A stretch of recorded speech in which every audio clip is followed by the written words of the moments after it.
some nice apple juice you got down there. Oh, dude.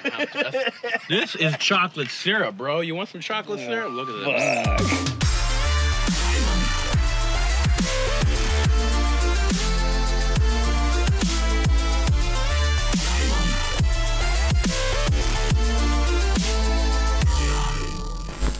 All right, guys, so what we're doing here, we're going through the fuse box because we're trying to figure out how to run power to our LEDGlow kit. And if you don't know what that means, well, this right here, folks, is the LEDGlow kit, and this is gonna allow me to run, I guess you can call it neon or underglow or whatever the hell, inside the car. So the footwells, which are already lit, by the way, in OEM manner, are now gonna be red, but in a much brighter LED fashion. 2 of these bars, since there's 4 of them, actually go under the seats of the driver and passenger to actually light up behind you. So the footwells of the passengers in the back are also gonna be lit up. So the entire interior is gonna be red LED. It's gonna look amazing.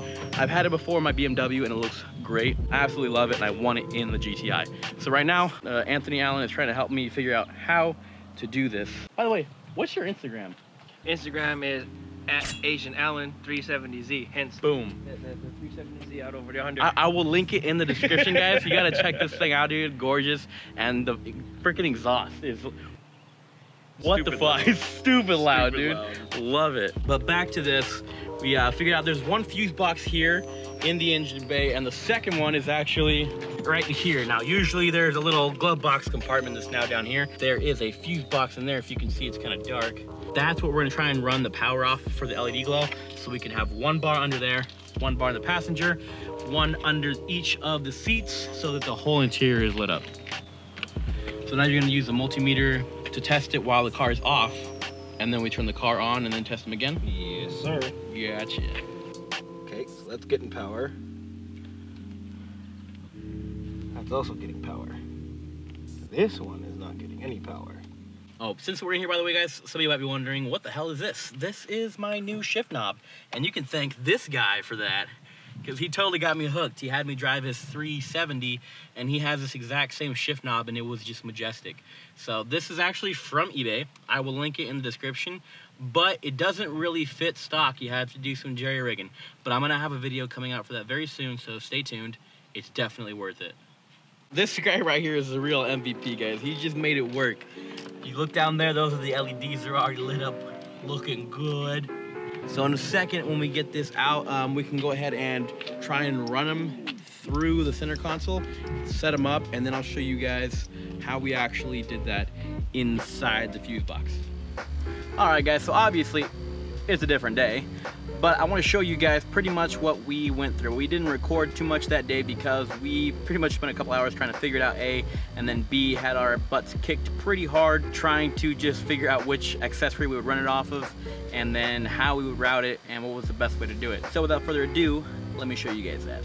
So looking at the pedals right here, you can actually notice we have a controller right here. This is the LEDGlow controller. All you gotta do really is kind of remove, these clips are pretty easy to just kind of pull them out and everything kind of comes out right here. And there is a screw holding that in right there, so you gotta remove that screw to kind of completely get it out. We just routed everything up with some zip ties right up here above and some 3M tape. The bar goes under the footwell. We ran all the wiring in through here, where this is the OBD2 right here, and this is the JB4. Everything is in here. So this is the little the tray that you guys have. You kind of like just squeeze it together. It's hard to do with one hand, but yeah, there you go. So you squeeze it together and you have access in here. And let's see if I can show you where it's run off of. So pretty much we grounded it on this little screw right in here. It's really hard to see. Right there, we grounded it on that point. The little screw you can use for a ground. And then on the fuse right here, number 20, is the one that we kind of just kind of ghetto spliced it onto there. And that gave us the power for the accessory. So the lights only come on with the car. So whenever you pretty much turn the ignition, that's when it would come on. And other than that, it won't come on. And so you don't have to worry about like draining batteries and stuff. But then we just kind of ran the other ones through here to the other side and then tucked all the wiring in here, which actually came out pretty nice and clean, if you ask me. And it looks good. Bottom wires all tucked in here evenly, top one in there. And then put this back in, voila. That's all in there, and it looks nice and pretty clean. I mean, honestly, unless you saw the little controller in there, it really wouldn't make a difference. But the interior does look pretty clean, and once it gets darker, I'll show you guys what it actually looks like with the LEDs on. And if you can see right there, there's some more wiring that we routed under this plastic piece. It's kind of hard to see, but it goes under the seats down in here, and there's really just not enough room for me to put my camera in here. Right under here, there's zip tied to the frame of the seat, and that is what's gonna hold it up in there on the back. Excuse the dirtiness, it's really dirty in here. So here on the passenger side, same thing. We routed the wires up on the top by removing this plastic piece, and then 3M tape and some zip ties up here under the footwell, right under the glove box. Once you're up here, you can't see anything. Even when you're sitting down, you won't be able to see anything on the other side. So it looks very clean and neat from up here, and at night, it just looks super epic.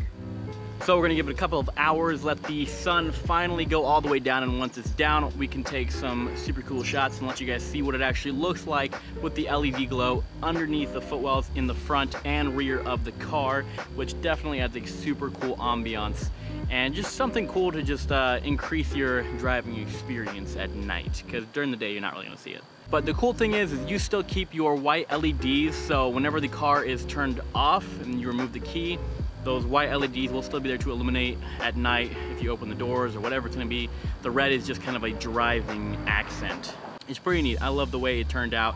It looks amazing in my opinion, and it's super cheap. So if you guys want to do the same thing, go ahead and check the link in the description at the bottom of this video, and you can find the same pair that I purchased from LEDGlow, I believe is the name. It's about like a million color combination or something like that. Any color you want. They can actually strobe to sound if you have a super kick-ass system in your car, and lots of different other options to them as well. They're very neat for the price. So on that note, guys, cut to the footage of the LEDs.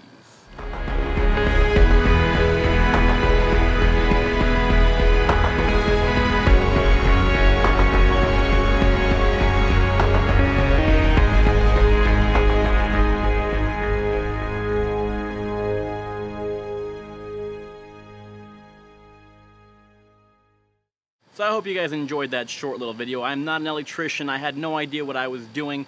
And honestly, I want to thank my friend Anthony for helping and pretty much doing everything himself, because I have absolutely no idea when it comes to wiring. So big thanks to him. I appreciate him coming out here and helping me install that. And it looks glorious. I love it, guys. Say what you will. A lot of haters out there who say, oh, it looks like Need for Speed or Fast and Furious. And you know what? It does. And that's why I absolutely love it. It's super cool, and it gives you that kind of like, you know, feel of Need for Speed when you're like zooming down the highway at the speed limit, and you have the neon going, and you have the super cool soundtrack to Fast and the Furious pumping in the background. You know, you guys have done it before. I have. It's awesome. But anyways, enough about that. If you guys liked the product, go ahead and check the description again. Support LEDGlow. Check them out, guys. It's a great price for a great product. Thank you guys for watching once again. If you guys liked the video, be sure to like it, subscribe if you haven't already, and I'll catch you guys in the next video.